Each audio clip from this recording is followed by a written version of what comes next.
Birth marks के बारे में बताया। ठीक है, हमने बताया था कौन से बर्थ मार्क्स परमानेंट होते हैं, कौन से टेम्पररी होते हैं और कौन से बर्थ मार्क्स कितने समय में, वो आपको भी इतना डिटेल में नहीं जाना है, नाम याद होना काफी है। It is the for birth. Now we study for the abdomen. Abdomen में हमें क्या देखना है? तो जो एब्डोमेन है वो एब्डोमेन की सबसे पहले हमको उसका शेप देखना है कि शेप कैसा है। तो शेप में कौन सा एब्डोमेन नॉर्मल होता है? तो जो फ्लैट एब्डोमेन है और जो राउंडेड एब्डोमेन है दैट इज नॉर्मल। इन्हें आप नॉर्मल फाइंडिंग बोल सकते हो। फ्लैट और राउंडेड एब्डोमेन को आप क्या बोल सकते हो? नॉर्मल।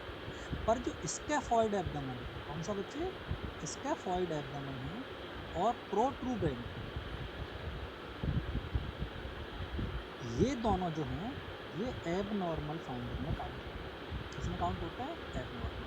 तो एक बार आप देख लेना, फ्लैट है, राउंडेड है, स्कैफॉइड है, प्रोट्रूडेंट है, कैसा है। क्लियर? तो ये सब जो चीज़ें हैं ये आपको पता होनी चाहिए, कौन सा एब्डोमेन नॉर्मल होता है और कौन सा एबनॉर्मल होता है। स्कैफॉइड आप जानते हो, इसको सी शेप कहते हैं। क्या कहते हैं इसको?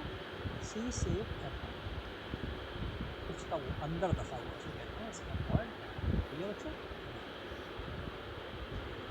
देन नेक्स्ट वन कंडीशन आपने कहा, और एब्डोमेन में क्या देखना है? एब्डोमेन में आपको अम्बिलिकल कोर्ड का स्टम्प भी देखना है, और उसके बारे में आपको मैं आगे बता दूंगा बीसी क्लास में।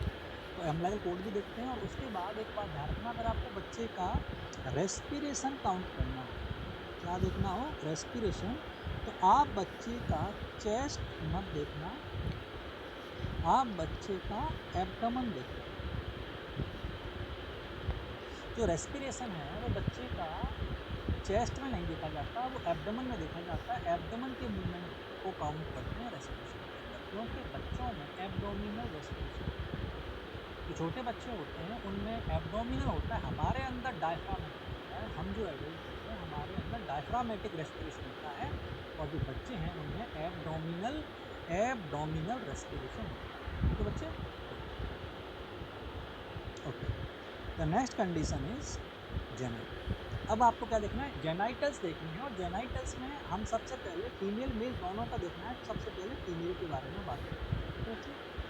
तो जो फीमेल है उसमें जो एक्सटर्नल जेनाइटल ऑर्गन है, जैसे लेबिया मेजोरा है, लेबिया माइनोरा है, क्लाइटोरिस है, वेजाइना लूपिन है, वल्वा है। समझ आ रहा है बच्चे? तो इन सब चीज़ों के बारे में देखना है कोई भी सीक्रेशन एबनॉर्मल तो नहीं आ रहा है। असेसमेंट के अंदर बता रहा हूँ, आप अच्छे से जानते हो, ये जो लेबिया मेजोरा होता है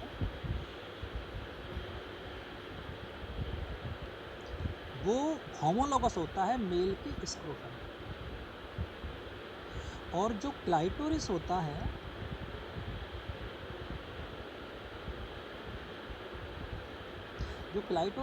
वो पीनिस के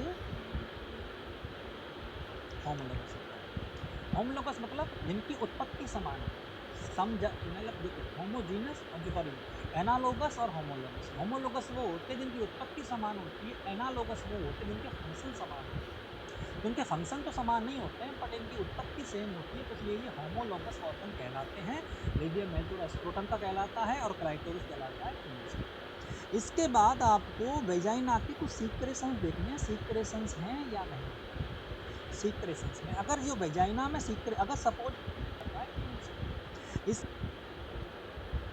मतलब देखो, होमोजीनस और जो सॉरी एनालोगस और होमोलोगस। होमोलोगस वो होते हैं जिनकी उत्पत्ति समान होती है, एनालोगस वो होते हैं जिनके फंक्शन समान होते हैं। तो इनके फंक्शन तो समान नहीं होते हैं बट इनकी उत्पत्ति सेम होती है, तो इसलिए ये होमोलॉगस ऑर्गन कहलाते हैं। लेबिया मेजोरा स्क्रोटम का कहलाता है, और क्लाइटोरिस कहलाता है पीनिस का। इसके बाद आपको वेजाइना की कुछ सीक्रेशंस देखने हैं, सीक्रेशंस हैं या नहीं है। सीक्रेशंस में अगर जो वेजाइना में अगर सपोज करो वेजाइना के सीक्रेशन से, वेजाइना के सीक्रेशन में स्टूल या यूरिन बाहर आ रहा है, इसका मतलब है एबनॉर्मल है। वेजाइना इसके लिए नहीं बनी है, इसका मतलब है फिस्टुला प्रेजेंट है। तो आप एक बार देख लेना वेजाइना से क्या कुछ चीजें बाहर तो आ नहीं आ रही। कई बार ऐसा होता है कुछ बच्चियों में सीडो मेंसुरेशन पाया जाता है। स्यूडो मेंस्ट्रुएशन पाया जाता है। ये कोई स्यूडो यानी कभी कभी बच्चे की वेजाइना से कुछ ब्लड बाहर आता है जन्म के बाद, इसमें घबराने की कोई बात नहीं है। That is due to maternal hormone. ये मैटरनल हार्मोन्स की वजह से हो रहा है, इसमें अलग से कोई भी आपको वरीड करने की बात नहीं है। इट विल बी सॉल्व, ये अपना आप ठीक हो जाएगा। ठीक है बच्चे, तो वेजाइना के आप सीक्रेशंस को देख लेना, कोई भी आप okay. So that is the good. Combination दे दो मनोज यादव को। इन दैट कंडीशन आपने कहा फिस्टुला की वजह से ये प्रॉब्लम हो सकती है, समटाइम मेंस्ट्रुएशन भी पाया जा सकता है। तो आपने कहा ठीक है सर, और बताओ। तो हाइमन के बारे में आप अच्छे से जानते हो, फिर मैं बता देता हूँ। It is the membrane that cover the opening of जो हाइमन होती है वो प्रेजेंट होती है, और हाइमन का परफोरेटेड होना बहुत जरूरी है। क्या होना जरूरी है? परफोरेटेड। जो हाइमन है उसमें होल होना चाहिए, अगर होल नहीं होगा तो जो सीक्रेशंस है वो बाहर नहीं आएंगे। तो अगर बाहर नहीं आएंगे तो collection of secretion in vagina होगा, तो that is the wrong thing. Hymen में चाहे छोटा ही सही बट होल होना बहुत जरूरी है, और जिस हाइमन में होल नहीं होता वो परफोरेटेड होना बहुत जरूरी है। क्या होना जरूरी है? परफोरेटेड। जो हाइमन है उसमें होल होना चाहिए, अगर होल नहीं होगा तो जो सीक्रेशंस है वो बाहर नहीं आएंगे। तो अगर बाहर नहीं आएंगे तो collection of secretion in vagina होगा, तो that is the wrong thing. Hymen में चाहे छोटा ही सही बट होल होना बहुत जरूरी है, और जिस हाइमन में होल नहीं होता उस हाइमन को इम्परफोरेटेड हाइमन कहते हैं। That is the abnormal. तो हाइमन का परफोरेटेड होना कैसी फाइंडिंग माना जाता है? नॉर्मल। चलिए बच्चे, तो ये सब चीज़ें हमको चेक करनी है बच्चे के अंदर। जब भी हम जेनाइटिक को चेक करते हैं कि परफोरेशन हाइमन में है या नहीं है, स्वेलिंग है लेबिया में या नहीं है, क्लाइटोरिस कैसा है, और कोई भी सीक्रेशन वेजाइना से बाहर स्टूल वगैरह बाहर आ रहे हैं या नहीं आ रहे हैं, ये सब असेसमेंट के अंदर आना है जब भी बच्चे का असेसमेंट करोगे जेनाइटेड प्रेगनेंसी। आपने कहा सर उसके बाद अगर आपको मेल बेबी का चेक करना है, तो मेल का आपको चेक करना क्या है? सबसे पहले मेल में जो आउटर है वो स्क्रोटम है, और स्क्रोटम क्या है? पाउच लाइक स्ट्रक्चर होती है। क्या होती है? पाउच। ये पाउच होता है, इसके अंदर क्या पाए जाते हैं? Testis are present. जो टेस्टिकल्स हैं वो प्रेजेंट होते हैं स्क्रोटम के अंदर। और कितने होते हैं टेस्टिस? दो। अगर आपने बच्चे के स्क्रोटम को देखा उसमें आपको टेस्टिस नहीं मिलते हैं, तो इस कंडीशन को आप अनडिसेंडेंट टेस्टिस या क्रिप्टो ऑर्किडिज्म भी कहते हैं। क्रिप्टो ऑर्किडिज्म। क्लियर बच्चे? जब टेस्टिस क्या होंगे? जब टेस्टिस एब्सेंट होते हैं स्क्रोटम के अंदर, तो इनको अनडिसेंडेंट टेस्टिस कहा जाता है। तो that is the undescended testis कहा जाता है, और या इसे साइंस में कहते हैं cryptorchidism. Sir common neonatal child problem में क्या, थोड़ा हिंट दे दो। पटनायक पूरी हिंट क्या, पूरा क्लास लिया है मैंने बच्चे इसका 3 घंटे का। ठीक है बेटा। सो इन दैट कंडीशन आपने कहा कि जो क्रिप्टो ऑर्किडिज्म है ये पता तभी लगेगा जब आप इसका असेसमेंट करोगे स्क्रोटम का। आप जब देखोगे तो उसमें आपको टेस्टिस नहीं मिलेगा, इसका मतलब है इसे क्या हुआ है? दैट इज द क्रिप्टो ऑर्किडिज्म या अनडिसेंडेंट टेस्टिस। उसके बाद फिर आप क्या देखते हैं? दैट इज द टेस्टिस के बारे में देखते हैं। टेस्टिस क्या है? जो टेस्टिस है ये दो होते हैं। राइट वाला जो होता है वो थोड़ा बड़ा होता है कंपेयर टू लेफ्ट। राइट वाला बड़ा होता है, थोड़ा सा ऊपर की तरफ होता है। जो हैंग होता है वो अपवर्ड होता है। हैंग अपवर्ड, थोड़ा ऊपर की तरफ होता है राइट वाला। इसका साइज बड़ा होता है, और इसके थोड़ा जो लोकेशन है वो लेफ्ट वाले थोड़ी सी ऊपर होती है। अगर कोई ये पूछे कि सर दोनों टेस्टिस नीचे नहीं आते हैं, तो दोनों नहीं आते, ऐसा हो सकता है। एक नीचे नहीं आता है, तो मोस्टली वो कौन सा है जो नीचे नहीं आता है? तो राइट टेस्टिस का ये मोर कॉमन है। किसके लिए? अनडिसेंडेंट टेस्टिस के लिए। अगर कोई पूछे कि एक का अनडिसेंडेंट होना है तो किसके ज़्यादा चांस होते हैं, तो मैंने कहा कि वो जो अनडिसेंडेंट टेस्टिस है वो होता है क्या बच्चे? राइट वाले के चांस बहुत ज़्यादा होते हैं।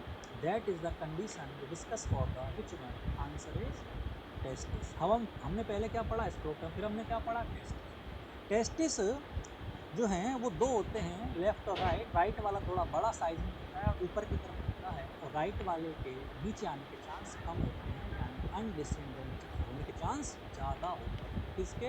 राइट वाले। इसके बाद टेस्टिस के बाद वी नो द पीनिस।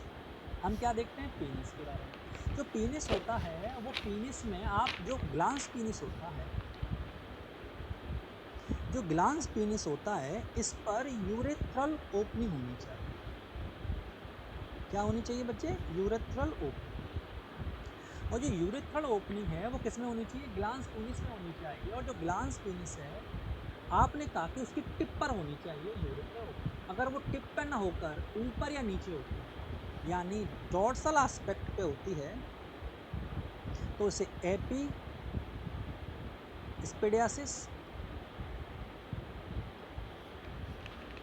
और अगर वेंट्रल सरफेस पर होती है तो उसको हाइपोस्पेडियासिस कहते हैं। ये बच्चे, तो जो डॉर्सल एस्पेक्ट पे एबनॉर्मल यूरेथ्रा की ओपनिंग होती है और पीनिस को देखते हैं तब पता चल जाता है, उसे एपिस्पेडियासिस कहते हैं। और जो वेंट्रल होता है उसे हाइपोस्पेडियासिस कहते हैं। So in that condition we discuss about the which one? Penis. आपने कहा ठीक है सर। और कई बार जो ग्लांस पीनिस की जो फॉर स्किन होती है उसमें फीमोसिस पाया जाता है।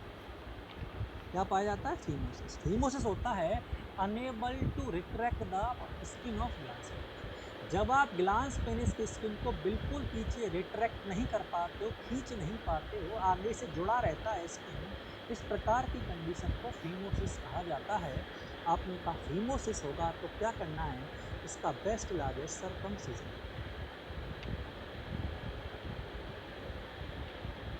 इसका बेस्ट इलाज है सर्कमसिजन। किसका? फीमोसिस का। तो फीमोसिस भी आपको चेक कर लेना है कि बच्चे फीमोसिस है या नहीं। बात समझ में आ रही है? तो आप नहीं ये बात करने का। तो इन दैट कंडीशन फीमोसिस कब कहते हैं? जब बच्चे को फॉर स्किन पीछे बिल्कुल नहीं आती। तो पीनिस के बारे में जो भी चीज़ें थी हमने सारी पढ़ ली। ओपनिंग देख ली यूरेथ्रा की, एपिस्पेडियासिस, हाइपोस्पेडियासिस, फीमोसिस, और इसके लिए क्या करना है हमको? सर्कमसिजन। ये बच्चों, तो ये हम जेनाइटल ऑर्गन पढ़ चुके हैं। जेनाइटल ऑर्गन के बाद हम पढ़ रहे हैं spine. Now we are assessment of spine of child. जैसे कि आपको दिख रहा है that is the perfect normal spine. ये जो स्पाइन है इसकी परफेक्ट नॉर्मल शेप होती है। और इन दैट कंडीशन जो नॉर्मल होता है वो स्ट्रेट होता है, स्ट्रेट एंड फ्लेक्स। कोई ये पूछे आपसे कि नॉर्मल स्पाइन कैसा होना चाहिए, आप एक लाइन में आंसर देना। Normal spine should be straight and flex. जो नॉर्मल स्पाइन है वो स्ट्रेट और फ्लेक्स आना चाहिए, हाँ या ना बच्चे? सो इन दैट कंडीशन आपने कहा कि स्ट्रेट और फ्लेक्स है, स्ट्रेट और फ्लेक्स कौन? स्पाइन। अब इसकी शेप में अगर चेंज आ रहा है तो कर्वेचर चेंज होगा, और जब कर्वेचर चेंज होगा तो फिर स्पाइन का एबनॉर्मल फाइंडिंग देखने को मिलेगा। अब इसका कर्वेचर में अगर चेंज आ रहा है, अगर इसका कर्वेचर चेंज हो गया, कर्वेचर चेंज हो गया है, तो कर्वेचर चेंज में सबसे पहले आपने कहा क्या? तो कर्वेचर चेंज में काइफोसिस भी हो सकता है, लॉर्डोसिस भी हो सकता है, और स्कॉलियोसिस भी हो सकता है। वो एबनॉर्मेलिटी ऑफ स्पाइन। चलिए बच्चे, स्पाइन के कर्वेचर में जो एबनॉर्मेलिटी है वो कैसे भी हो सकता है। आपने कहा कंडीशन ऐसा है कि काइफोसिस हो जाए, लॉर्डोसिस हो जाए, या स्कॉलियोसिस हो जाए। चलिए बच्चे, सो इन दैट कंडीशन ये जो डायग्राम आपको दिख रहा है, इस डायग्राम में तीनों वो एबनॉर्मल फाइंडिंग बताई गई हैं जो कि आपको याद रखनी है। सबसे पहले ये जो लेटरल कर्वेचर दिख रहा है, ये जो लेटरल कर्वेचर आपको जो दिखा है, ये जो लेटरल कर्वेचर है दैट इज द स्कॉलियोसिस। सबसे इंपॉर्टेंट तो एग्जाम में ये पूछता है। ये पूछता है एब normal lateral curvature of spine को किस नाम से जाना जाता है? Answer is scoliosis. आप याद रखना इस कंडीशन में स्पाइन या तो सी शेप हो जाएगा और या एस शेप हो जाएगा। तो इसमें स्पाइन सी और एस शेप माना जाता है, और इस कंडीशन को स्कॉलियोसिस कहा जाता है। दिनेश साहू पूछ की मानेगा क्या तू? है दिनेश? सुन ले, सुन ले कि ये जो है फीमोसिस है उसमें फॉरस्किन बिल्कुल पीछे नहीं आती है, और जो पैराफीमोसिस है उसमें फॉरस्किन कंप्लीटली रिट्रैक्ट हो जाती है फ्रॉम द ग्लैंड स्पॉन्ज। एक फीमोसिस में बिल्कुल पीछे नहीं आ रही और पैराफीमोसिस में पूरा पीछे आ गई है, दैट इज द पैराफीमोसिस। अब खुश है, अब खाना खा लें, ठीक है बेटा। In that condition C shape और एस शेप जो है स्पाइन, उसे हम क्या कहते हैं, that is the which one, scoliosis. क्या कहते हैं उसको, स्कॉलियोसिस। चलिए बच्चे, then kyphosis abnormal outward curvature, ये जो बाहर निकला हुआ कर्वेचर है ये कहलाता है kyphosis. Abnormal outward curvature of, abnormal outward curvature of spine, ये कहलाता है क्या बच्चे, काइफोसिस। निशा यादव, अभी तो बच्चा है बच्चे, फीमोसिस और पैराफीमोसिस सारी रात यही करेंगे बैठ के, फीमोसिस पैराफीमोसिस सारे दिन, ऐसे मत करो बच्चे।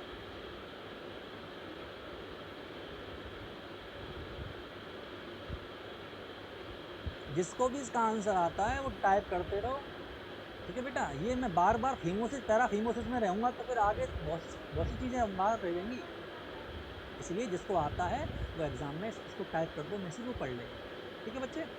अगर कोई भी क्वेश्चन पूछ रहा है और किसी ज्ञानी को आता है तो इसे है ना लिख देना चाहिए, कोई घबराने वाली बात नहीं, सही मैं कर दूँ। दीप्ति कश्यप, MMR वैक्सीन कब देते हैं, नहीं देते MMR, अब MR देते हैं। चलो, ये है एब नॉर्मल जो इनवर्ड कर्वेचर है, ये जो इनवर्ड कर्वेचर दिख रहा है ये है लॉर्डोसिस। तो बच्चे दोबारा सुन लो, abnormal lateral curvature scoliosis, abnormal outward curvature kyphosis, abnormal inward curvature is known as which one is lordosis. क्या कहते हैं उसको, लॉर्डोसिस कहा जाता है, ठीक है बच्चे। तो ये सब चीजें हैं जो आपको याद रखनी है, क्लियर, गुड।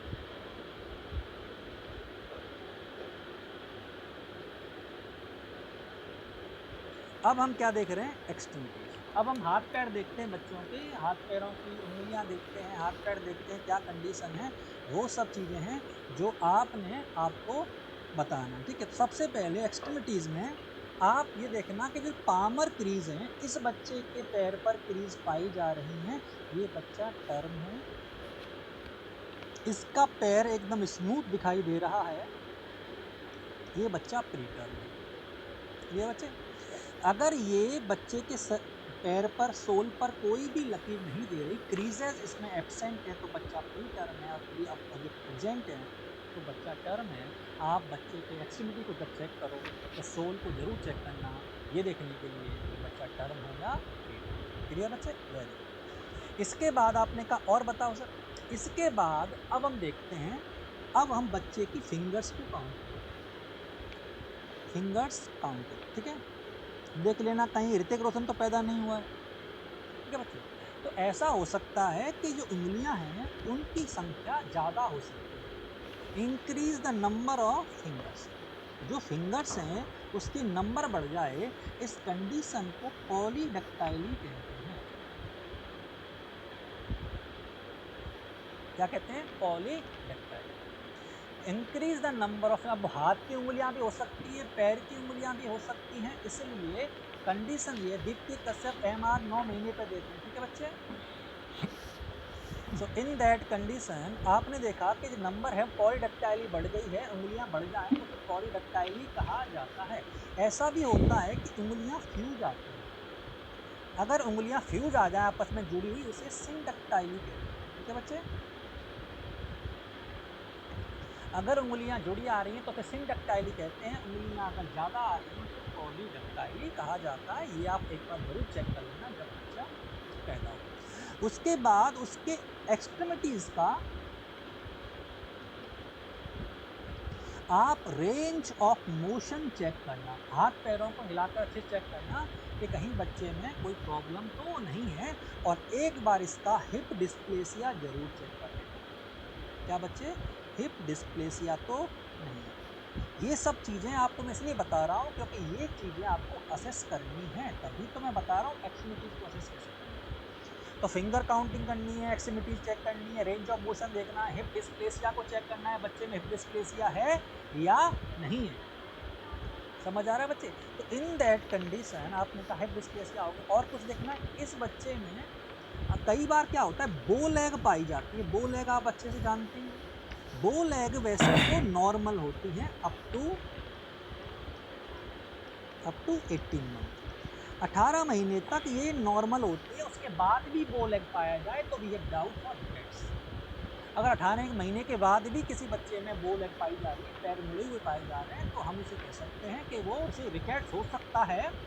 18 महीने तक नॉर्मल होता है क्या बो लेग का पाया जाए। ठीक है बच्चे? So in that condition we discuss about extremities. After extremities, अब पहले हम पढ़ चुके हैं, दोबारा बता रहा हूँ, हम पढ़ चुके हैं इमीडिएट केयर, हम पढ़ चुके हैं असेसमेंट पूरा हो चुका। Now we are study about routine care. अब हम पढ़ने आए हैं कौन सी केयर बच्चे? रूटीन केयर पढ़ रहे हैं हम। और रूटीन केयर में क्या पढ़ना है, कैसे पढ़ना है, वो सब चीज़ें इस रूटीन केयर को पूरा करने के बाद वी डिस्कस अबाउट एमसीक्यू। बो लेग पूजा एस, बो लेग क्या होती है बेटा? बहुत बुरा हाल है तेरा। अगर तुझे बो लेग नहीं पता तो अगले सालों में तुझे कितना पढ़ना है इसका अंदाजा लगा सकता है। राम योगी, वेरी गुड बेटा। बो लेग क्या होता है? Very good. पैर मुड़ जाते हैं बेटा, धनुष के जैसे पैर हो जाते हैं, उसे बो लेग कहते हैं। क्लियर? तो आपने कहा अब हम क्या पढ़ रहे हैं? अब हम पढ़ रहे हैं बच्चे क्या? Routine care at birth. जो रूटीन केयर दी जाती है वो कैसे दी जाती है और कौन कौन सी केयर रूटीन केयर में काउंट होती है, वो सब चीज़ें हम अभी पढ़ रहे हैं। इन दैट कंडीशन सबसे पहले रूटीन केयर में maintenance of body temperature vary important for exam point of view. कई बच्चों ने मुझसे पूछा भी था सर हीट लॉस के बारे में समझा दीजिए, कैसे कंट्रोल करना है उसके बारे में बता दीजिए। तो अब मैं उन सब के बारे में बता रहा हूँ, वो चीज़ आप याद रखना।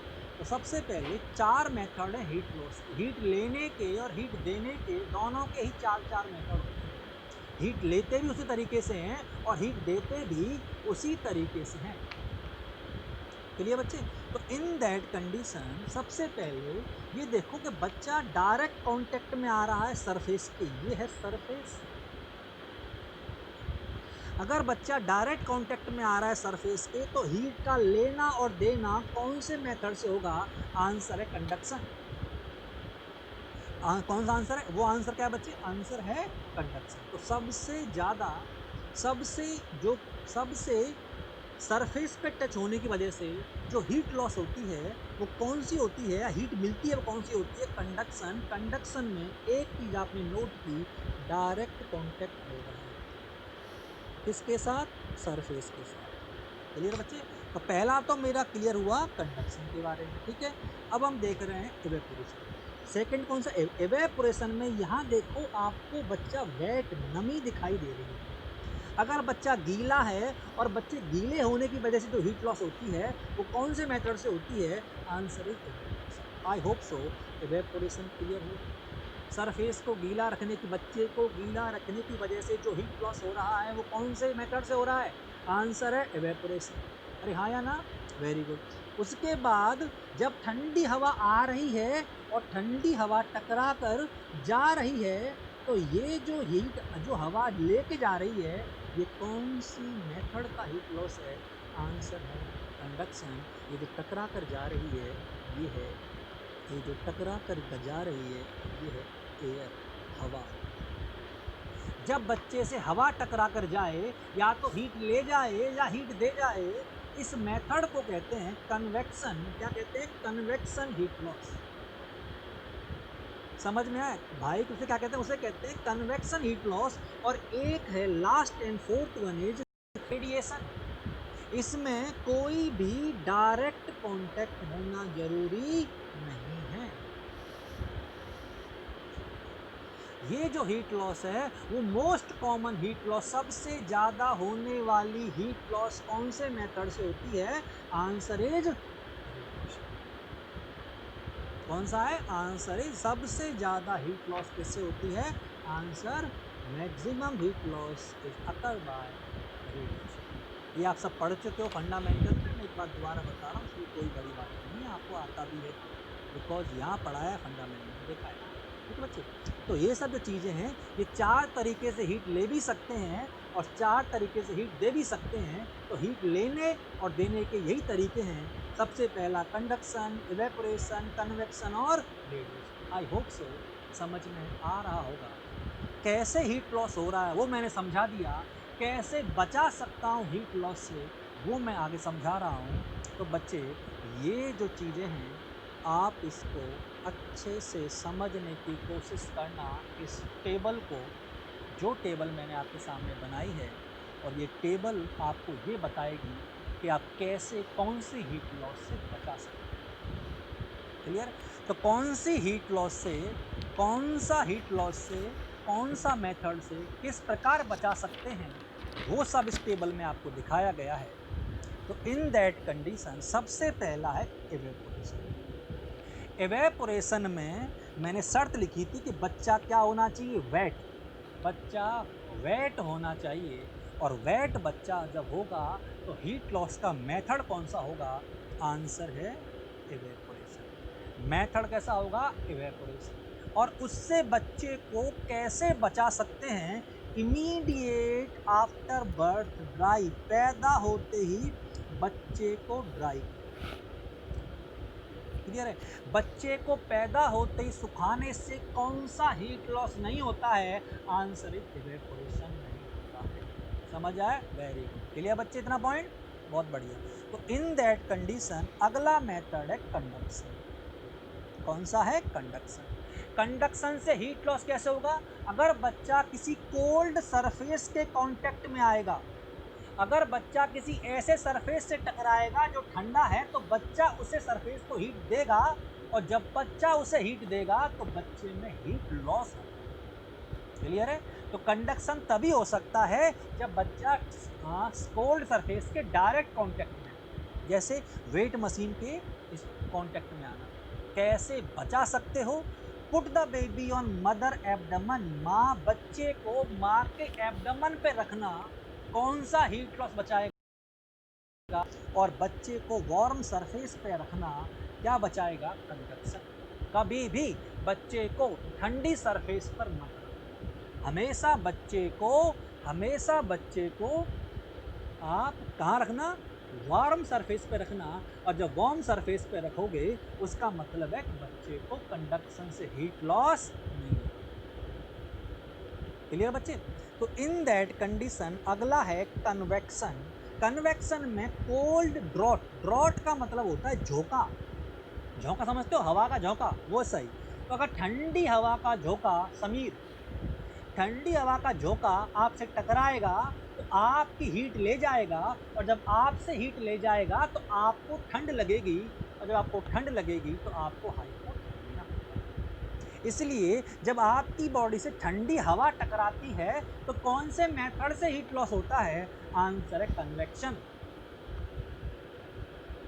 तो और ये जो कन्वेक्शन है, उस कन्वेक्शन से बचाने के लिए आपको जो हवा है उसे गर्म रखना है, और डिलीवरी रूम का टेम्परेचर 25 डिग्री या उससे ज़्यादा रखना।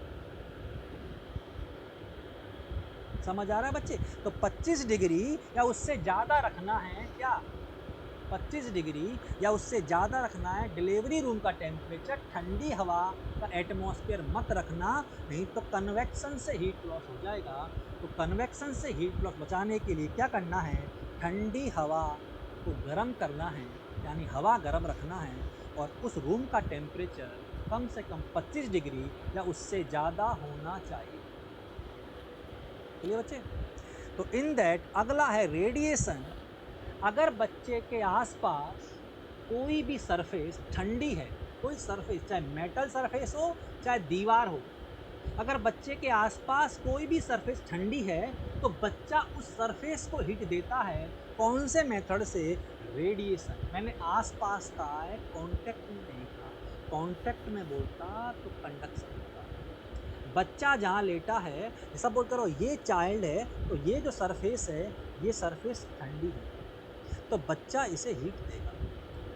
कौन से मेथड से? रेडिएशन मेथड से। तो आपने कहा हम इससे कैसे बचा सकते हैं? Keep the room warm. उस रूम में जहाँ बच्चा है वहाँ कोई भी सरफेस ठंडी नहीं होनी चाहिए, ना दीवार ठंडी होनी चाहिए, ना कोई आसपास मैटर रखी है वो ठंडी होनी चाहिए, सारी चीज़ें गर्म रहनी चाहिए। That is the main thing और the condition which one is नाम है रेडिएशन हीट लॉस। तो टोटल मैंने आपको जितने भी बताए हैं, किसी बुक में 24 है सर जी, क्या है 24 महेंद्र मीना? क्लियर बच्चे? तो ये जो कंडीशन है ये आपको समझ लेना है कि रेडिएशन से जो हीट लॉस बचाना है वो keep the warm, keep the room warm. बच्चे के जिस रूम में रख रहे हो उस रूम के टेम्परेचर को गर्म रखना होता है। क्लियर? ये 4 तरीके थे हीट लॉस के। कैसे होता है मैंने वो बताया, कैसे मैं रोक सकता हूँ मैंने ये बताया। अभी भी आपको समझ आ गया होगा, वेल एंड गुड। नहीं आया तो अगला पंचवर्षीय योजना में साथ लेके आएंगे। ठीक है बच्चे? तो इन दैट कंडीशन ये मेथड है हीट लॉस के, ये तरीका है हीट लॉस का, और ये बचाव है हीट लॉस से। तो ये बच्चे, सो इन दैट कंडीशन आपने कहा ये सब चीज़ें हैं आपको याद रखनी है। क्लियर? ये है हीट के बारे में। आपने कहा general principle to maintain body temperature of newborn. General principle to maintain the body temperature of newborn, keep the baby cloth और recovered as much as possible. कैसे बच्चे के टेम्परेचर को कंट्रोल कर सकते हैं वो आप जरा ध्यान से रखना कि अगर कीप द बेबी क्लॉथ और covered as much as possible all the time, बच्चे को अच्छे कपड़ों से कवर रखना इंक्लूडिंग ड्यूरिंग प्रोसीजर। प्रोसीजर के टाइम पे भी आप इस बच्चे को कवर रखना, और कवर नहीं रख सकते तो प्रोसीजर को रेडिएंट वार्मर में करना। बच्चे को रेडिएंट वार्मर में रखकर आप क्या करना? प्रोसीजर करना, जिससे हीट लॉस ना हो। Cloth the baby and cover the head. मैंने सबसे पहले बताया था कुछ कवर हो ना हो, हेड कवर होना बहुत जरूरी है, क्योंकि most common site of heat loss head होता है। बच्चे के कौन से बॉडी पार्ट से सबसे ज्यादा हीट लॉस होता है? आंसर है हेड से। इसलिए हेड को कवर करना बहुत ज्यादा कंपलसरी होता है। क्लियर बच्चे?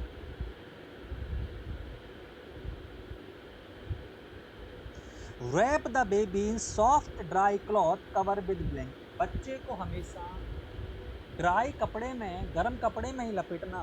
अगर आप ठंडे कपड़े में लपेटोगे तो हीट लॉस हो जाएगा। तो ये कुछ जर्नल प्रिंसिपल है जो आपको याद रखने हैं। तो मैंने कहा ठीक है, कैसे? तो जितना बच्चे को कवर रख सको अच्छा है। बच्चे को प्रोसीजर के टाइम पर भी हीट की व्यवस्था अच्छी होनी चाहिए। नहीं कर पा रहे तो रेडिएंट वार्मर में रखकर प्रोसीजर करना चाहिए।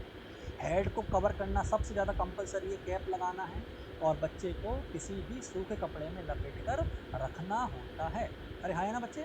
Next condition, uncover only part the body that need to observation of treatment. मैंने पहले ही कहा था जिस पार्ट को देख रहे हो या जिस पार्ट की ट्रीटमेंट में आवश्यकता है सिर्फ उसी पार्ट को कवर अनकवर्ड रखना, बाकी सारे पार्ट को कवर करके रखना। ऐसा नहीं पूरी बॉडी खोल दो एक आईएम लगाने के लिए, और पूरी बॉडी खोलने के बाद आईएम की सिरिंज में आप है ना मेडिसिन भर रहे हो, तब तक बच्चा निबट जाएगा। इसलिए बच्चे को उतना ही पार्ट एक्सपोज करना जितना कि मुझे प्रोसीजर के लिए आवश्यक है। समझ आ रहा है बच्चे? देन केयर फॉर ए सिक और small baby in warm room not less than 25 degree Celsius. मैंने पहले ही कहा था कि बच्चे को गर्म एटमॉस्फेयर में रखना, ठंडी हवा का झोंका नहीं चाहिए, और रूम का टेम्परेचर 25 डिग्री सेल्सियस से कम नहीं होना चाहिए। डू नॉट प्लेस बच्चे को किसी कोल्ड सरफेस के पास भी मत रखना। पास मत रखना, नहीं तो क्या हो जाएगा? रेडिएशन से हीट लॉस। विंडो के पास भी मत रखना। ठीक है बच्चे? तो इसलिए बेटर है बच्चे को कहाँ रखना? रेडिएंट वार्मर या इनक्यूबेटर। बच्चे को कहाँ रखना है? रेडिएंट वार्मर या इनक्यूबेटर में रखा जाता है। जिन्होंने इसको देखा है बहुत खुशी की बात है, इन दो को जिन्होंने नहीं देखा है उसको अब देख लेते हैं। ये जो दिखाई दे रहा है दैट इज इनक्यूबेटर। ये है इनक्यूबेटर, ये जिसमें बच्चे को गर्म करने के लिए रखा गया है, ये इनक्यूबेटर है। ठीक है बच्चे? इनक्यूबेटर के बाद आपको ये जो दिखाई दे रहा है that is the radiant warmer.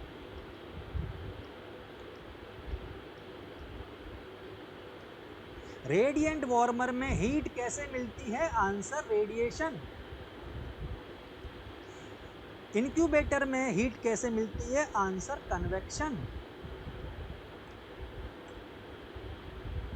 ये बच्चे, तो ये जो चीज है आपको समझ में आना चाहिए कि कौन से मेथड से किस में हीट लॉस मिलती है। तो कन्वेक्शन से मिलती है इनक्यूबेटर में और रेडिएशन से मिलती है रेडिएंट वार्मर में। ये बच्चे, तो इन दैट कंडीशन आपको ये समझ में आना चाहिए कि ये दोनों जो डिवाइस हैं it help to prevent the hypothermia. ये बच्चे में हाइपोथर्मिया को प्रिवेंट करती हैं। समझ आ रहा है बच्चे? Good. So in that condition अभी मैं हाइपोथर्मिया से बचाने की कोशिश कर रहा हूँ। तो next condition is do not place baby directly on the cold surface. मैं पहले कह चुका हूँ बच्चे को कोल्ड सरफेस पे डायरेक्टली मत रखना, नहीं तो कौन सा हीट लॉस हो जाएगा? Answer is conduction. कौन सा हीट लॉस हो जाएगा? कंडक्शन। देन आप अगर बच्चे को टच करना चाहते हो, आप अपने हाथों को पहले गर्म कर लेना। अगर ठंडे हाथ बच्चे से लगाओगे तो टेम्परेचर का लॉस होगा, हीट का लॉस होगा। कौन से मेथड से? Answer conduction. हाथ गर्म करने का तरीका ये नहीं है कि हाथों को आग में दे दो। हाथ गर्म करते हैं रबिंग के द्वारा, ऐसे करके आप हाथों को गर्म कर सकते हो, दैट इज नॉर्मल। समझ में आ रहा है बच्चे? सो इन दैट कंडीशन ये जो चीजें हैं आपको समझ में रखनी है। कभी ना तो ठंडी सरफेस के पास रखना है, ना ठंडी सरफेस के ऊपर रखना है। ठंडी सरफेस के पास रखोगे तो रेडिएशन हो जाएगा, ठंडी सरफेस के ऊपर रखोगे तो कंडक्शन हो जाएगा। बहुत आसान सी चीज है, ठीक है बच्चे? Good. Keep the baby warm during transfer. अगर बच्चे को एक वार्ड से दूसरे वार्ड में ट्रांसफर करना है, या बच्चे को वार्ड से लैब में ले जाना है, या बच्चे को हॉस्पिटल से घर ले जाना है, कहीं भी क्या पड़ रहा हो, आपको बच्चे का ट्रांसपोर्टेशन करना पड़ रहा हो, ये आपकी जिम्मेदारी है कि ट्रांसपोर्टेशन के समय बच्चा गर्म रहना चाहिए। Child should be warm. ऐसा ना हो ट्रांसपोर्टेशन के समय ही निबट जाए, क्योंकि पता नहीं चलता, हाइपोथर्मिया साइलेंट किलर होता है, बहुत जल्दी बच्चों को ये नुकसान पहुंचा सकता है। इसलिए इन that condition rubbing is not done infant. Infant में रबिंग कौन कर रहा है? उनका सेम। ये तो अपने हाथ को रबिंग करने को बोला था, बच्चे को रगड़ेगा क्या तू भाई? So in that condition we known as the transportation of warm. तो बच्चे को ट्रांसपोर्टेशन भी करना है तो वार्म करना बड़ा जरूरी है, और बेटर है कि आप उसे कैसे ले जाओ? Skin to skin contact. यानी कल भी बताया था, फिर बता रहा हूँ, kangaroo mother care. Kangaroo mother care यानी इस तरीके से आप लेके जाओगे, ट्रांसपोर्ट करोगे, तो बच्चे को टेम्परेचर लॉस होने का चांस बहुत कम हो जाएगा या मिनिमम हो जाएगा। आई होप सो इतना समझ में आपको आ रहा होगा, ठीक है बच्चे? तो इन दैट कंडीशन आपने कहा कंगारू मदर केयर, मैंने पहले ही आपको बताया था, ये जो आपको दिख रहा है that is the kangaroo mother care. ये मैंने कहा था हेड कवर होना जरूर, कल भी बताया था मैंने। तो हेड पर कैप पहना रखा है बच्चे को, ये कंगारू बैग कहते हैं इसे, कंगारू बैग। इसमें बच्चे को रख सकते हैं और ऐसे ही बच्चे को ट्रांसपोर्ट कर सकते हैं। अब माँ ऐसी तो नहीं जाएगी, ऐसे ही माँ जा सकती है ट्रांसपोर्ट करते समय, यानी तो रास्ते में सब माँ को देखेंगे ऐसे जाएगी तो the better should be, mother should always be proper clothed, और बच्चे को कवर करके ले जाना चाहिए ट्रांसपोर्टेशन के टाइम। समझ आ रहा है बच्चे? तो इन दैट कंडीशन आपने कहा हम बच्चे को ट्रांसपोर्ट कर रहे हैं तो हमें ये ध्यान में रखना है कि बच्चे को टेम्परेचर लॉस ना हो जाए। बी मीना, हाइपरटेंशन भी साइलेंट किलर है माई सर जी। हाँ बेटा बी मीना जी बिल्कुल है, तुम्हारे अंदर हाइपरटेंशन है, एडल्ट के अंदर हाइपरटेंशन है, और बच्चों के अंदर हाइपोथर्मिया है, ठीक है बच्चे? सो इन दैट कंडीशन आपने कहा कि ये सब चीज़ें हम जो कर रहे हैं वो मेरी पहली प्रायोरिटी थी, मेरी पहला प्रायोरिटी है कि मैं क्या कोशिश कर रहा हूँ। मैं कोशिश कर रहा हूँ सबसे पहले मेंटेनेंस बॉडी टेम्परेचर, मैं बॉडी टेम्परेचर को मेंटेनेंस करने की कोशिश कर रहा हूँ। बात समझ में आई बच्चे? तो in that condition next one,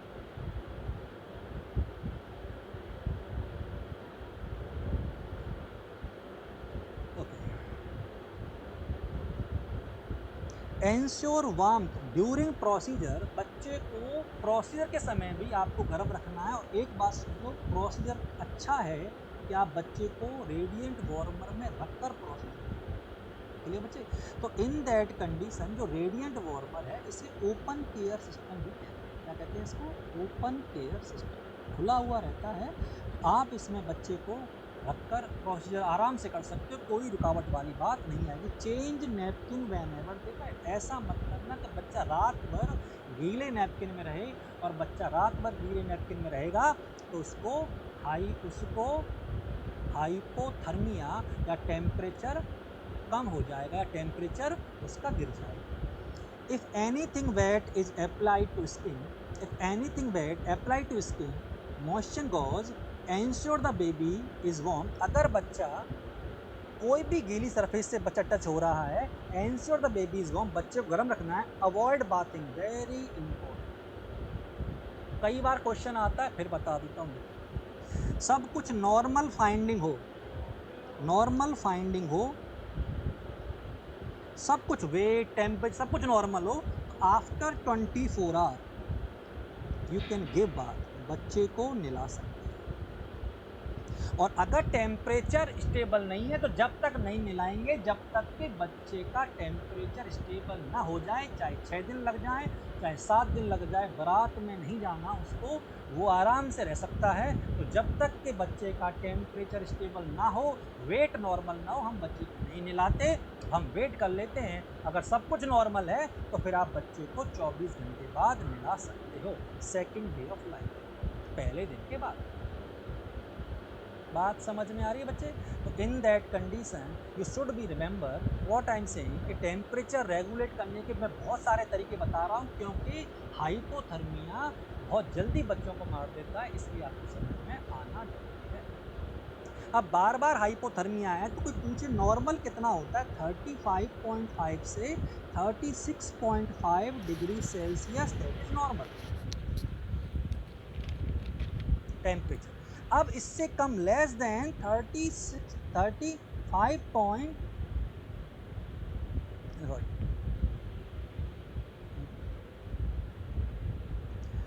sorry, that is not the answer. आपको तो एक्चुअल में जो आंसर है वो कितना होना चाहिए बच्चे? रेंज क्या है टेम्परेचर की? 36.5 से 37.5 डिग्री सेल्सियस, ये नॉर्मल रेंज, ठीक है बच्चे। अब less than 36.5 degree Celsius, that is goes to the hypothermia. और अगर सीवियर है, less than 32 degree Celsius, that is severe hypothermia. चलिए बच्चे, तो ये जो चीज़ें हैं ये आपको याद रखनी है, क्लियर है? तो in that condition you should be memorize कितना होता है टेम्परेचर, कितना होता है टेम्परेचर, ठीक है बच्चे?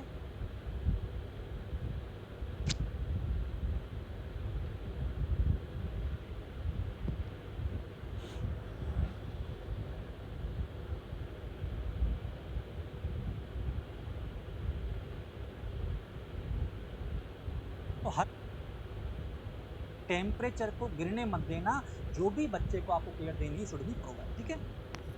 नेक्स्ट है बच्चे ब्रेस्ट फीडिंग। अगला मैं आधी बात बता चुके हैं, फिर मैं बता देता हूँ। ब्रेस्ट फीडिंग के बारे में हमने कल ही बात की थी, आज ही बात की है। Breast feeding is very necessary for the child. पहले 6 महीने के लिए तो माँ का दूध ही सर्वोत्तम आहार होता है, आप भी जानते हो। बच्चे की सारी ज़रूरतें पूरी करता है जो मदर मिल्क होता है। तो ब्रेस्ट फीडिंग अच्छी है, ब्रेस्ट फीडिंग अच्छे से होना चाहिए जिससे कि बच्चे की ग्रोथ प्रॉपर हो सके, क्लियर है? अगर नॉर्मल लेबर से पैदा हुआ है, अभी बताया था विद इन 30 मिनट स्टार्ट कर देनी चाहिए ब्रेस्ट फीडिंग, क्लियर बताएं? और उसके बाद दैट ब्रेस्ट फीडिंग के बारे में अब एक वर्ड है लैचमेंट और अटैचमेंट। आपसे एग्जाम में पूछे कि सक्सेसफुल ब्रेस्ट फीडिंग का सबसे मोस्ट इंपॉर्टेंट कंपोनेंट क्या है, which is the most important component of successful breast feeding? Answer is latchment. जब तक बच्चा जुड़ेगा नहीं ब्रेस्ट से तब तक अच्छी फीडिंग नहीं कर सकता। तो अच्छी फीडिंग करने के लिए बच्चे का ब्रेस्ट से जुड़ना बहुत ज़रूरी है। तो कोई पूछे आपसे सक्सेसफुल ब्रेस्ट फीडिंग के लिए एक बच्चे को कितना, सबसे इंपॉर्टेंट क्या चीज़ है, तो सबसे अच्छी इंपॉर्टेंट चीज़ होती है लैचमेंट अर्थात अटैचमेंट। कल भी मैंने आपको अटैचमेंट के 4 साइन बताए थे जो मैंने आपको कल डिस्कस भी किया था नाइट में। चलो एक बार वापस से देख लेते हैं कि बच्चे का जो करेक्ट लैचमेंट है या अटैचमेंट है वो क्या होना चाहिए। ठीक है बच्चे, देखो ये जो चिन है ये टच होनी चाहिए, ये माँ का ब्रेस्ट है और ये बच्चे की खोपड़ी है। ठीक है, तो ये जो चिन है, ये चिन जो है वो बच्चे की टच होनी चाहिए माँ के ब्रेस्ट से। पहला तो ये chin is on your breast the bottom of areola ring. Areola ring के नीचे बच्चे की चिन टच होनी चाहिए। क्लियर है? जो माउथ है ये वाइडली ओपन होना चाहिए। माउथ जो है वो जो वो क्या है, that is the wide open होना चाहिए। नाक जो है वो फ्री होनी चाहिए, सांस कैसे लेगा। और जो एरियोला है वो ऊपर दिखाई दे रहा है, ये देखो दिख रहा है एरियोला, और नीचे कोई एरियोला दिखाई नहीं दे रहा। ऊपर एरियोला दिखाई दे रहा है जबकि नीचे एरियोला दिखाई नहीं दे रहा। That is the areola and that is no areola downward. तो 4 साइन हैं जो आपको याद रखने हैं, जो अब मैंने कल भी बताए थे। तो इन दैट कंडीशन के चिन टच होनी चाहिए, माउथ वाइड ओपन होना चाहिए, लोअर लिप बाहर निकला होना चाहिए और ज्यादा एरियोला ऊपर दिखाई देना चाहिए कंपेयर टू डाउनवर्ड। तो that is the condition of, या हम कह सकते हैं sign of correct attachment. Clear है बच्चे? गुड। तो that is the condition. Sir आपने कहा है कि ना किसी को जवाब मालूम हो तो आंसर दे सकता हूँ। हाँ बिल्कुल दे सकता है राहुल बेटा, देख आराम से दे। ठीक है, ओके। अगला है skin care and baby bath. मैंने आपसे पहले ही कहा था बेबी बाथ अभी बताया, जब तक नहीं मिलाएंगे जब तक के बच्चे का वेट और टेम्परेचर नॉर्मल नहीं होगा, चाहे कितना भी वेट करो। और स्टार्टिंग में जो मिलाना है वो बच्चे को स्टार्टिंग टब बाथ से मत कर देना। Tub bath is not be allowed, tub bath allow नहीं होती इमीडिएट। ठीक है, आप बच्चे को स्टार्टिंग में मिला रहे हो तो you can take sponge bath, starting में स्पंज बाथ ले सकते हो। एक्सक्लूसिव ब्रेस्ट फीडिंग में 4 घंटे या 6 घंटे, फास्ट वीडियो इन्फॉर्मेशन 4 घंटे, कैसी बातें कर रहा है तू, घंटे में होती है एक्सक्लूसिव ब्रेस्ट फीडिंग क्या बच्चे। चल ठीक है, तो इन दैट कंडीशन आपने कहा टब बाथ हमें अलाउ नहीं है, we can only provide the sponge bath in starting. Skin care, जो भी स्किन में प्रॉब्लम है आपको रब नहीं करना है, वर्निश कैसियोसा को छोड़ के रखना है जब तक कि वो अपने आप ना चला जाए। ठीक है बच्चे, इन दैट कंडीशन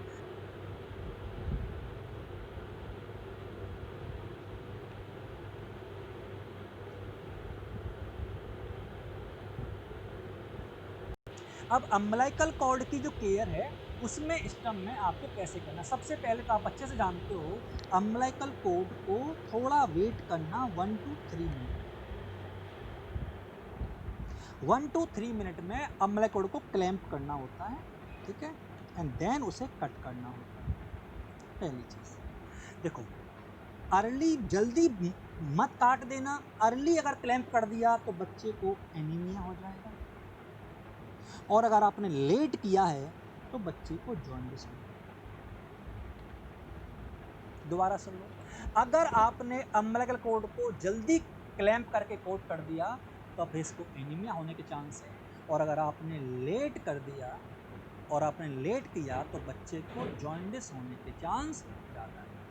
चलिए बच्चे, तो इन दैट कंडीशन आपको पता होना चाहिए कि अम्बिलिकल कॉर्ड को कब क्लैंप करना है और कब इसे कट करना है। आप जब कट करते हो या आप अम्बिलिकल कॉर्ड को जो कट करते हैं वो देखो, हमने 2 क्लैंप लगाए, एक क्लैंप ये रहा फर्स्ट क्लैंप, और सेकंड क्लैंप ये रहा, और बीच में से हमने कट किया है अम्बिलिकल कॉर्ड। क्लियर है? तो 2 क्लैंप के बीच में से अम्बिलिकल कॉर्ड को क्लैंप कर देते हैं, उसके बीच में से काट देते हैं। काटने के बाद अम्बिलिकल कॉर्ड को काटने के बाद जो बचता है उसे स्टम कहते हैं, और जो स्टम है वो 2 to 5 सेंटीमीटर हो सकता है। स्टम का साइज कितना हो सकता है? 2 to 5 सेंटीमीटर। आपने देखा कि इन दोनों के बीच में जो आप काट रहे हो ये है एक लाइगेशन फर्स्ट, और लाइगेशन सेकंड। ये पहले ज़माने में धागा है वैसे बांध रखा है और बीच में से हमने कट किया है, that is the right method to cut the umbilical cord. या तो क्लैंप लगाओ और या फिर आप इस बच्चे को आप इसमें लाइगेशन कर सकते हैं एज यू विश। तो स्टम्प है वो काटने के बाद कितना बचता है, आंसर 2 to 5 सेंटीमीटर। ठीक है बच्चे। अब क्वेश्चन मन में ये आता है कि सर अम्बिलिकल कोड को, ये अम्बिलिकल कोड की जो हीलिंग प्रोसेस है उसको दिखाया गया है। ये क्या है बच्चे, हीलिंग प्रोसेस।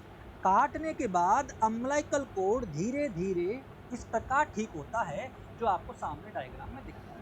आपने कहा सर टोटल कितना समय लगता है अम्बिलिकल कोड को हील होने में या फिर उसको फॉल ऑफ होने में। इसको जो टाइम लगेगा वो कितना टाइम लगेगा बच्चे, that is for the 5 to 10 days. कितना लगेगा, 5 to 10 डेज। कोई पूछे कि अम्बिलिकल कोड को, स्टम्प को गिरने में कितना समय लगेगा, तो 5 से 10 दिन में अम्बिलिकल कोड टूट कर गिर जाता है, जो आपको याद है। ठीक है, यहाँ सबके अलग आंसर है, सभी ज्ञानी है। मंगला, मंगेश कुमार हाथ मारे 6 से 7 दिन में नहीं होता बच्चे। नैना धाकर 7 दिन, सविता सेन 5 से 7 दिन, बहुत बढ़िया। प्रतिभा 5 से 8 दिन, बहुत बढ़िया। एक नया आंसर और दो, क्योंकि तुम सब किताब के राइटर ही तो हो। सबके अपने अपने आंसर दो बेटा, वेरी गुड। सुरेश नया लाया है 9 दिन, excellent. So in that condition we discuss about the 5 to 10 days में गिर जाता है अम्बिलिकल कोड स्टम्प। बात है कि सर ये कितने से गिरता है, आंसर किस प्रोसेस से गिरता है, तो आप टिक करना ड्राई गैंग्रीन। ड्राई गैंग्रीन यानी कि सूख कर गिरता है, इसे प्रोसेस का नाम दिया है ड्राई गैंग्रीन। और ड्राई गैंग्रीन जो है वो प्रोसेस कहलाता है अम्बिलिकल कोड के गिरने का। कोई पूछे कितने दिन में गिरता है, 5 to 10 डेज लगते हैं। और कोई पूछे कि किस प्रोसेस से गिरता है, तो आंसर है ड्राई गैंग्रीन। कौन सा प्रोसेस बच्चे, dry gangrene. Clear, very good.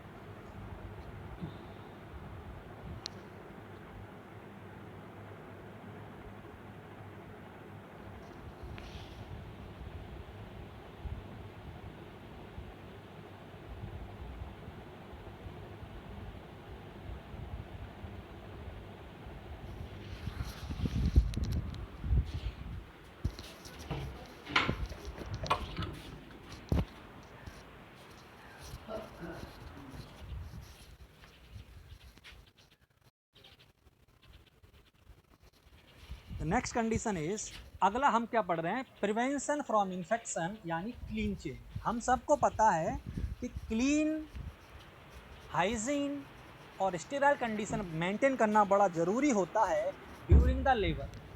बच्चे को इनिशियली जो आपने चीज़ें, जो भी केयर दे रहे हो वो सारी स्टेराइल होनी चाहिए। आपने 5 क्लीन तो पढ़े होंगे अभी तक। जो 5 क्लीन्स हैं, अभी उसको WHO ने 6 क्लीन्स बना दिया है। जो 6 क्लीन्स हैं वो कौन सी हैं 6 क्लीन्स, तो वो मैं एक बार आपको बता देता हूँ। 6 क्लीन्स कौन सी हैं। सबसे पहले क्लीन है, 6 क्लीन्स बना दिया है। जो 6 क्लीन्स हैं वो कौन सी हैं 6 क्लीन्स, तो वो मैं एक बार आपको बता देता हूँ। 6 क्लीन्स कौन सी हैं। सबसे पहले क्लीन हैंड्स। सबसे पहले मैं ये बता रहा हूँ क्या करोगे ऐसा कि बच्चे को इन्फेक्शन ना हो। What's we should do that we minimize the chance of infection. हम बच्चे में इन्फेक्शन के चांस को कम कर सकें, ऐसा हम क्या करेंगे। ठीक है बच्चे, तो इन दैट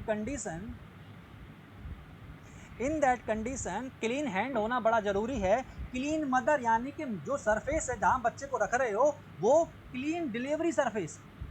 ठीक है, क्लीन कोड कटिंग, जिससे कोड काट रहे हो वो क्लीन होना चाहिए। क्लीन कोड लाइन टाइम, जिससे बच्चे को बांध रहे हो कोड को वो, और clean code care. That is 6 clean are present, that the 6 clean are present. Never use anything on the umbilical code. Umbilical cord पर कोई भी चीज़ अप्लाई नहीं करनी जब तक कि डॉक्टर प्रिस्क्राइब ना करे। You are not allowed to touch the opening of umbilical cord stump.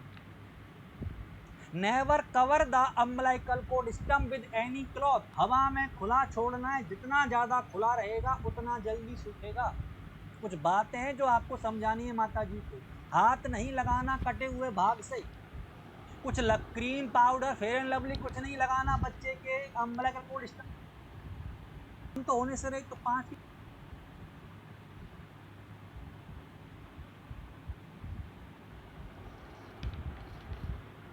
रोगों से लड़ने की क्षमता बहुत पुअर होती है। आई होप सो इतना आपको समझ में आ गया होगा। गुड। आपने कहा अगला इम्यूनाइजेशन है। इसके बारे में पहले भी बातें हो चुकी हैं, फिर वही बातें रूटीन केयर में आता है इम्यूनाइजेशन। और इम्यूनाइजेशन में we should follow the universal immunisation programme. और इसमें जो बार बार क्वेश्चन पूछ रहे हैं वो मैं मना कर चुका हूँ, MMR अब नहीं है। That is the MR and that is given on the 9 month. हाँ या ना? पहला डोज 9 मंथ पे लगाते हैं, इसका सेकंड डोज लगता है 12 महीने पर। तो आपको ये याद रखना चाहिए, ठीक है बच्चे। तो ये सोड जो MR जो अब है MMR की जगह MR लगता है, ठीक है। तो यूनिवर्सल इम्यूनाइजेशन प्रोग्राम में हमने सारी वैक्सीन के बारे में पढ़ा था, कोल्ड चेन के बारे में पढ़ा था, नाइट में हुआ था वो लेक्चर, याद हो आपको। वेट को रिकॉर्ड करना नहीं, वेट का मेजरमेंट करना भी बहुत ज़रूरी होता है। तो बच्चे के वेट को मेजर करने के तरीके मैंने आपको बताए थे, याद करो। मेरी लास्ट क्लास जो हुई थी उसमें मैंने बताया था वेट मशीन एक हार्ड सरफेस पर रखी होनी चाहिए, वेट मशीन के ऊपर कोई कपड़ा लगा होना चाहिए, बच्चे को डायरेक्ट वेट मशीन के ऊपर नहीं रखते, नहीं तो कंडक्शन से हीट लॉस हो जाता है, याद है। वेट मशीन को यूज करने से पहले एक बार दबा के चेक करते हैं कि 0 कैलिबर हो रहा है या नहीं हो रहा है। ये सब चीज़ें आपको पता होना चाहिए। नॉर्मल वेट मैंने अभी बताया है, very low birth weight, low birth weight और एक्सट्रीम लो बर्थ वेट सब बताए हैं। तो जो भी आप करने जा रहे हो उसको प्रॉपर रिकॉर्ड कर लेना और बच्चे के वेट को देखना एज के अकॉर्डिंग बढ़ रहा है या नहीं बढ़ रहा है। चलिए बच्चे, बरकतल यहाँ से टॉवल क्लीन खा लिया, नैपकिन भी क्लीन, 8 हो गए, ठीक है। देन ट्रांसपोर्टेशन ऑफ बेबी, मैंने अभी आपको बताया था कि ट्रांसपोर्टेशन जब कर रहे हैं तो ट्रांसपोर्टेशन आपको कहाँ ध्यान में रखना है। देखो, एक तो करना पड़ता है वार्ड टू वार्ड, एक करना पड़ता है वार्ड टू लैब, कई बार एक बार करना पड़ता है हॉस्पिटल टू हॉस्पिटल, रेफर करना पड़ता है। तो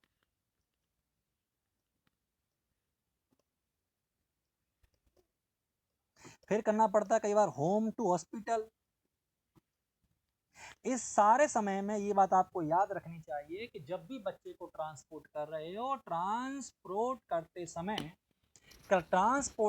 बच्चे को वार्म रखना जिम्मेदारी है एक नर्स की, और माँ को समझा देना है कैसे गर्म रखना है। और इसका बेस्ट तो वही है जो मैं आपको बता चुका हूँ, skin to skin care, skin to skin care. चलिए बच्चे,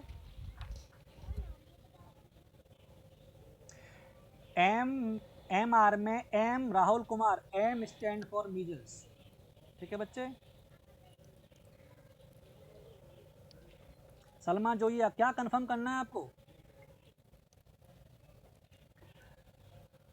हाइपोथर्मिया कितने दिन? वाह अर्चना, कितने दिन मतलब हाइपोथर्मिया? हाइपोथर्मिया क्या मोबाइल का क्रेडिट कार्ड है? 30 दिन की वैलिडिटी से आएगा। चल ठीक है। इन दैट कंडीशन आपने कहा ward to ward, ward to lab, जब भी आप ट्रांसफर कर रहे हो वो सब जो है वो क्या है, that is the skin to skin contact रखना है जिससे को बच्चे को हाइपोथर्मिया ना हो जाए, ठीक है बच्चे। So in that condition next one discharge, बच्चे को डिस्चार्ज करना है। डिस्चार्ज के बाद आप सारी चीज़ें समझा देना, घर पर होम केयर कैसे देनी है, होम केयर कैसे देनी है, और बच्चे को फॉलोअप के लिए अगर बुलाना है तो क्या इसका शेड्यूल है, फॉलोअप के बारे में समझा देना, जो भी शेड्यूल है, होम केयर के बारे में समझा देना, जो भी शेड्यूल है। तो वो सब चीज़ें BCG कब तक दे सकते हैं प्लीज़? आकांक्षा, BCG 1 साल तक दे सकते हैं प्लीज़, आंसर बता दिया मैंने। एक और प्लीज़, प्रोग्राम भी पढ़ाओगे क्या? नहीं, प्रोग्राम नहीं पढ़ाऊंगा बच्चे, ठीक है। तो इन दैट कंडीशन जो होम केयर है उसके बारे में समझा देना है, डिस्चार्ज फॉलोअप के बारे में समझा देना है, डिस्चार्ज के बारे में जो भी चीज़ें हैं सब कुछ आपको एज ए डिस्चार्ज समझा देना है माता जी को जब बच्चा विदा हो रहा हो कहाँ से, हॉस्पिटल से। सर ठीक है, गुड। डेंजर साइन, बच्चे में जो डेंजर साइन है वो कौन कौन से होते हैं और किन का हमें ख्याल रखना है स्पेशली। अगर ये डेंजर साइन प्रेजेंट है, अगर ये डेंजर साइन प्रेजेंट है देन डू नॉट डिस्चार्ज, फिर बच्चे को डिस्चार्ज मत कर देना, नहीं तो घर पे निबट जाएगा वो। अगर ये डेंजर साइन प्रेजेंट है you should never discharge the child in this danger sign. Gender जो भी डेंजर साइन है उसमें बच्चे को डिस्चार्ज मत कर देना अगर ये डेंजर साइन, जैसे कि ब्लीडिंग फ्रॉम एनी साइड, अगर बच्चे को किसी भी साइड से ब्लीडिंग हो रही है you should never be discharge the child in that particular condition. Apprehend, बच्चे को जॉइंडिस है विद इन 24 घंटे, ये पैथोलॉजिकल जॉइंडिस है तो इसमें डिस्चार्ज नहीं होता, इसमें फोटोथेरेपी या फिर एक्सचेंज ट्रांसफ्यूजन दिया जाता है। क्लियर है। फेलियर टू पास मेकोनियम, बच्चा 24 घंटे हो गए मेकोनियम पास नहीं कर रहा, डू नॉट डिस्चार्ज, हो सकता है स्प्रंग डिजीज हो। परसिस्टेंट वॉमिटिंग, बच्चा बार बार वॉमिटिंग कर रहा है, इस केस में भी बच्चे को हो सकता है ट्रेकियो ईसोफेजियल फिस्टुला हो या कोई प्रॉब्लम हो, इसलिए ये बच्चा डिस्चार्ज नहीं होगा। इन केसेस में हम बच्चे को डिस्चार्ज नहीं करते जब तक के एमएमआर में मम्स को हटाया है आकांक्षा, जब तक के हम कंडीशन ये नहीं देख लेते, ये अगर डेंजर साइन प्रेजेंट है you should never be allow the child for discharge. Bleeding होना, जॉइंडिस होना, मेकोनियम पास नहीं कर रहा, परसिस्टेंट वॉमिटिंग कर रहा है, इस केस में आप बच्चे को डिस्चार्ज नहीं कर सकते। पुअर फीडिंग, दूध ढंग से नहीं पी रहा, नेवर डिस्चार्ज। अनड्यू लेथार्जी, बच्चा पूरे दिन लेथार्जिक रहता है, नेवर डिस्चार्ज। एक्सेसिव क्राइंग, पूरे दिन रोता रहता है, never discharge. Drooling of saliva, बच्चे के मुंह से सलाइवा आ रही है, ट्रेकियो oesophageal fistula, never discharge. Respiratory difficulty, सांस लेने में प्रॉब्लम है और साइनस हो रहा है, नेवर डिस्चार्ज। अगर इन्हीं चीजों में डिस्चार्ज करोगे तो फिर एडमिट कब करोगे। तो इन केस में ये याद रखना है कि आपको डिस्चार्ज नहीं करना है। चलिए बच्चे, तो जो डिस्चार्ज नहीं करना, वापस से बता रहा हूँ, ब्लीडिंग हो रही हो तो मत करना, जॉइंडिस पैथोलॉजिकल हो तो मत करना, मेकोनियम 24 घंटे हो गए नहीं पास किया तो डिस्चार्ज नहीं होगा, लगातार वॉमिटिंग कर रहा है तो भी डिस्चार्ज नहीं है, फीडिंग पुअर है नो डिस्चार्ज, लेथार्जी और क्राइंग एक्सिस है तो भी नो डिस्चार्ज, ड्रूलिंग हो रही है सलाइवा की नो डिस्चार्ज, साइनोसिस प्रेजेंट है no discharge. I hope so अब तो समझ में आ गया होगा। क्लियर। देन सडन, आपने कहा सडन राइज और फॉल टेम्परेचर, अगर बच्चे का टेम्परेचर अचानक से बढ़ रहा है या अचानक से कम हो रहा है तो भी आप डिस्चार्ज नहीं करोगे। सीजर आते हैं तो भी अभी डिस्चार्ज नहीं करना। और सुपरफिशियल कंजक्टाइटिस है, पॉस्ट्यूल्स है, अम्बलाइकल कोड में सेप्सिस है तो भी नो डिस्चार्ज, उस समय डिस्चार्ज नहीं करना। मैं बार बार कह रहा हूँ कि अगर डेंजर साइन प्रेजेंट हो तो फिर आप ये डिस्चार्ज मत करना। चलिए बच्चे, तो इन दैट कंडीशन आप सबको ये याद रखना है, रेफर करना is not the part of discharge. Discharge अलग पार्ट है, रेफर अलग पार्ट है, आपको रेफर करना पड़ सकता है, डिस्चार्ज करने की ज़रूरत अभी नहीं है जब तक कि डेंजर साइन पूरी तरह रिजॉल्व नहीं हो जाते। सबसे पहले आप रिजॉल्व करो डेंजर साइन को, then you should go for the discharge. चलिए बच्चों, गुड। डूज और डोंट्स, क्या करना है और क्या नहीं करना है, ये बात आप अच्छे से देख लेना। High risk cases should be identified. अगर माँ हाई रिस्क है तो ऐसे माँ को आप पहले ही पहचान इंकित कर लो कि ये हाई रिस्क मदर है और इसके बेबी को भी हाई रिस्क है डेथ होने का, तो उनकी लेबर में थोड़ा प्रिकॉशन नॉर्मल से ज़्यादा लिया जाता है। तो सबसे पहले आप हाई रिस्क मदर को पहचान लो कि किस मदर की डिलीवरी हाई रिस्क जोन में जा रही है। क्लियर है, ये सब आपको करना है। कीप द बेबी ड्राई, मैंने पहले ही कहा था बच्चे को हमेशा सूखा रखना है, गीला मत रखना, नहीं तो हाइपोथर्मिया हो जाएगा। किस मेथड से, इवेपोरेशन। किससे हो जाएगा, इवेपोरेशन। रश्मि साउथ तू निकल ले बेटा, ठीक है। Then look for number and placement of umbilical vessel. आपने कहा कि जैसे ही अम्बलाइकल कोड काट दिया, नर्स को ये देखना है कि इसमें अम्बलाइकल वेन कितनी है और अम्बलाइकल आर्टरी कितनी है। तो 2 अम्बलाइकल आर्टरी, 1 अम्बलाइकल वेन, ये होना चाहिए। क्लियर बच्चे? तो इन दैट कंडीशन आपको याद होना चाहिए कि ये कितनी नंबर है और क्या प्लेसमेंट है, ये आपको जरूर देखना है कटे हुए अम्बलाइकल कोड। क्लियर बच्चे? गुड। नियोनेटल नंबर है और क्या प्लेसमेंट है, ये आपको जरूर देखना है कटे हुए अम्बलाइकल कोड। क्लियर बच्चे? Good. Neonatal assessment follow the order of respiration, heart rate and colour. मैंने पहले ही कहा था अगर नॉर्मल आप कर रहे हो असेसमेंट तो पहले क्या चेक करना, रेस्पिरेशन, फिर क्या चेक करना, हार्ट रेट, और फिर क्या चेक करना, कलर। तो सबसे पहले या कलर यानी टेम्परेचर भी देख सकते हो बाद में, वो इश्यू नहीं है, पर शुरुआत किससे करना, रेस्पिरेशन से, नॉर्मल कंडीशन के अंदर। ठीक है बच्चे? गुड। देन है initiate breastfeeding as soon as possible. मैंने बता दिया कि आपको